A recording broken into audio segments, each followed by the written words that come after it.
সেদিন যে আপনাকে বসা দেখে গেলাম, এখনো বসেই আছেন? করছেনটা শূন্য থেকে 1/3 পৌঁছে গেছেন। ঠিক হয়নি না? আচ্ছা, আপনার সমস্যাটা কি বলেন তো? প্রেম সংক্রান্ত কোনো ঝামেলা নাকি মিন্টু সমস্যা? কোরিয়া কবে যাচ্ছেন? না, হ্যাঁ, কোরিয়া তো আমি যাবই, কোরিয়া আমাকে যেতে হবে।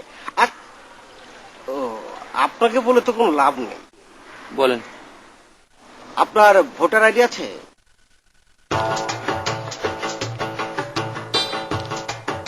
আশ্চর্য, আপনার নাম এমজামা? রাখেন। কি আপনার আইডি? না, ওই যেদিন ছবি তুলবে সেদিন আমি একটু ব্যস্ত ছিলাম, যেতে পারিনি। অবশ্য সমস্যা নেই, আমি ব্যবস্থা করে ফেলবো। ব্যবস্থা করে আপনাকে দেখে নিয়ে যাবো। আসবেন কিন্তু? জি।